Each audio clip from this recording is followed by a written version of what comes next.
Hi, I'm Jason Gonzalez, And I am Holly Short. and you are listening to White Canes Connect.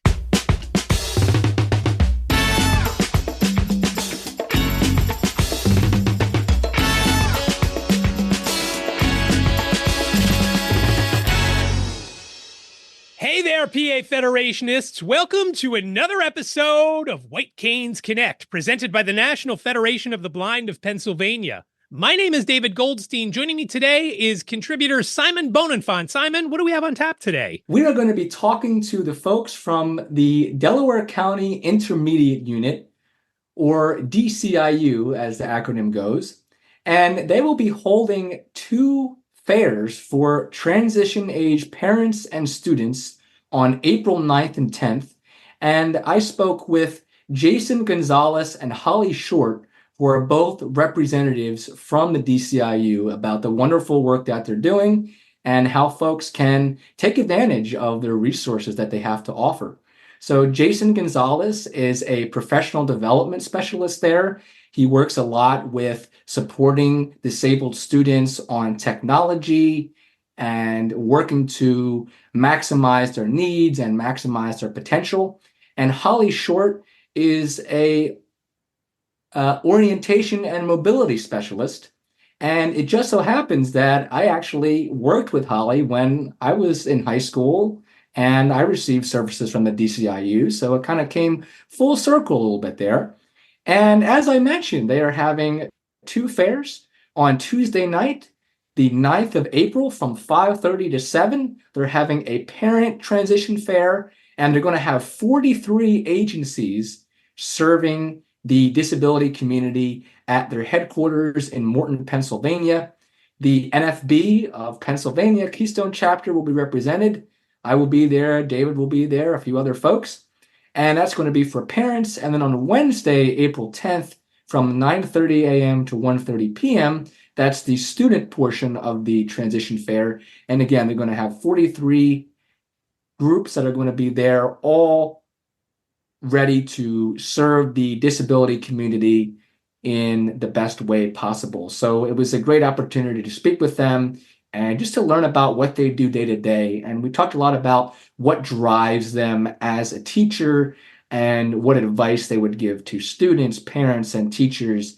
And throughout the interview, you really hear a lot about just encouraging people, finding out their interests, finding their passions, and helping people to achieve their dreams. And as we talked about on White Canes Connect a lot, that's pretty much the mission of this podcast, to help people be as independent as possible and do what they want to do. It really is. And just to be clear, so when we say transitioning, sometimes that means from high school to college, sometimes that means from college to work, and sometimes that may mean from high school to work. So we know that Delaware County is only one of 67 counties in the Commonwealth of Pennsylvania. So there may be things in your county similar to these types of fairs. So you're going to want to reach out to the intermediate unit in your county if you're not in Delaware County. If someone is in a different county, you could probably contact the DCIU and they could probably point you in the right direction of someone that may be able to help you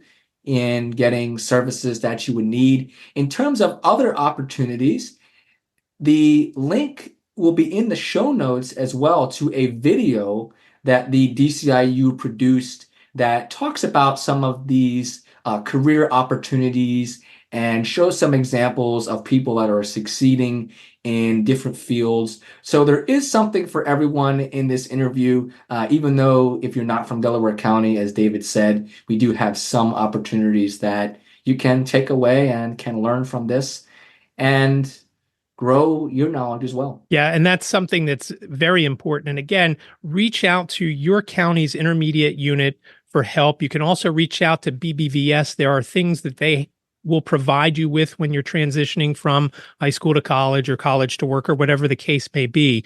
Also in the show notes will be the links to the BBVS offices around the Commonwealth and phone numbers in there so that you can reach out directly to them. 67 counties. I can't put all the intermediate units in the show notes. So just reach out. If you're in Dauphin County, contact the intermediate unit in Dauphin County and you'll get some more information. Same thing in Allegheny County. Wherever you may live in the Commonwealth, reach out to your intermediate unit. So let's take a listen to Simon's interview.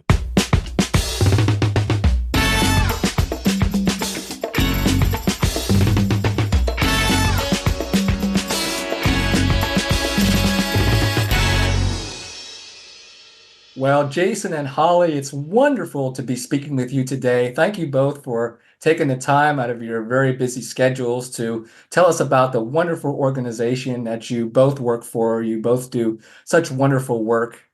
And today we're going to be talking about the Delaware County Intermediate Unit, more commonly referred to as the acronym of DCIU. So if you hear us mention that, that's why. And Jason, you came to me to discuss some wonderful projects that you're doing, which is a student and parent transition fair that's going to be happening in April. And we'll get to that in a minute. But for those who don't know about the DCIU, why don't you start us off, Jason? What is the DCIU and what services do they provide? Yeah, thank you, Simon, and thank you for the wonderful introduction. And we're happy to be here to speak all about, some of the work that we're doing and the agency that we represent. And so the DCIU is a county-based organization that really supports all of the public schools and non-public schools within Delaware County and the students therein. The DCIU is a very varied organization and the supports and services it provides to the county. The department that I work in provides a lot of professional development for, educators, therapists, really any stakeholder within, educational organizations. And we also offer supports in behavior, autism. We do assistive technology, gifted support, audiology, vision support. We have internal programs for Head Start, early intervention, school-aged as well.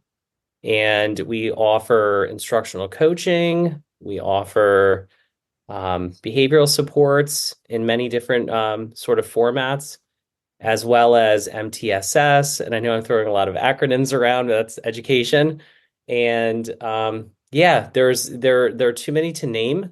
But the IU is a really wonderful organization to work for and be a part of, knowing that, outside of the work that I do, there are many, many people like me who are doing really incredible things to help just a large variety of students and families and, really any stakeholder within the educational community. What kind of service offerings does the DCIU provide for blind students?